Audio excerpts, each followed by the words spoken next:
मुझे याद आ रही है वो बात जब उनके परम शिष्य आनंद 40 वर्षों तक भगवान बुद्ध के साथ रहे हैं। 40 वर्षों तक एक ही कमरे में, जहां कहीं भी भगवान बुद्ध सोया करते थे, ध्यान करते थे, जहां कहीं भी रहते थे वहां पे आनंद साथ में रहते थे।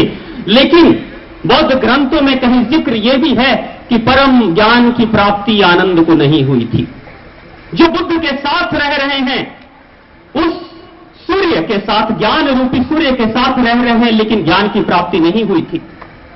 और महापरिनिर्वाण के बाद इसी स्थान पे ये धरती एक ऐसी पावन भूमि है कि जब कभी भी मैं यहां आता हूं तो मुझे सोचकर मेरे अंदर एक उमंग सी, ऊर्जा सी जागृत हो जाती है जब मैं सोचता हूं कि यही हवाएं जो आज मेरे तन वदन को छू रही हैं कभी बुद्ध को भी छुई होंगी। यही धरती, यही मिट्टी कभी उनके चरण पड़े होंगे बुद्ध के। यही धरती कभी किसी ने बुद्ध की आवाज को सुना होगा। बुद्ध की आवाज कहते हैं, विज्ञान ने भी माना है कि आवाज, ये ध्वनि कभी खत्म नहीं होती है। अगर कोई ऐसे विकसित यंत्र आ जाए तो शायद कहीं बुद्ध की आवाज हम भी सुन पाए इस धरती पे।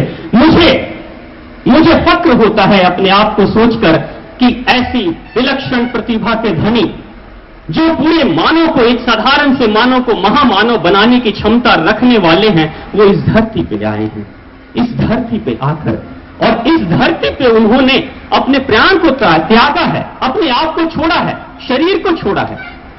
कहते हैं कि जिस वक्त अंतिम समय जब शरीर को त्यागा था भगवान बुद्ध ने इस धरा धाम पे, उसके दूसरे दिन जब बौद्ध भिक्षुओं और महाज्ञानियों के तरफ से जब एक बैठक की गई थी, और उस बैठक में यह योजना थी कि भगवान बुद्ध ने जितनी भी बातें की हैं उनको अब लिपिबद्ध किया जाए, उसका संचय किया जाए। तो संचय करने की जो एक कमेटी बनाई गई थी, उस कमेटी में आनंद को शामिल नहीं किया गया था। परम शिष्य आनंद को शामिल नहीं किया गया। आनंद बाहर, अपने कक्ष के बाहर जहां पे वो बैठक चल रही थी, उस कक्ष के बाहर बैठकर रो रहे थे और सोच रहे थे कि मैं भगवान बुद्ध के सबसे समीप रहा हूं, सबसे करीब रहा हूं, उठते बैठते जागते खाते पीते हर वक्त उनके साथ रहा हूं, लेकिन मुझे शामिल नहीं किया गया। उसमें पहुंचे हुए कुछ ज्ञानी जो विद्या को या सत्य को जानने वाले जो भिक्षु थे, उन्होंने कहा कि इसलिए नहीं आपको शामिल किया गया है क्योंकि अभी तक ज्ञान की प्राप्ति नहीं हुई है।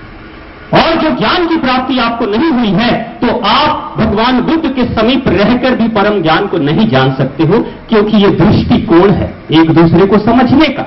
जिसकी जो क्षमता होती है वही समझ पाता है। हो सकता है बहुत सारी बातें भगवान बुद्ध कहें, लेकिन आपके वो बस में, या आप उसको समझ नहीं पाओगे। अपने तरीके से आप उसको समझा सकते हो, आपके देखने का दृष्टिकोण अलग हो सकता है।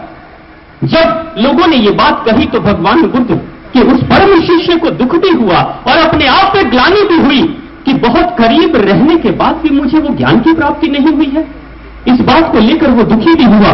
मगर उन्हीं प्रकरणों में इसका भी जिक्र है कि उस दूसरे दिन बैठकर आनंद इतना रोया कि उस रोने में उसको बार बार महसूस हो रहा था कि अनमोल निधि एक हीरा मेरे साथ था, लेकिन मैंने उसकी कीमत को समझा नहीं है।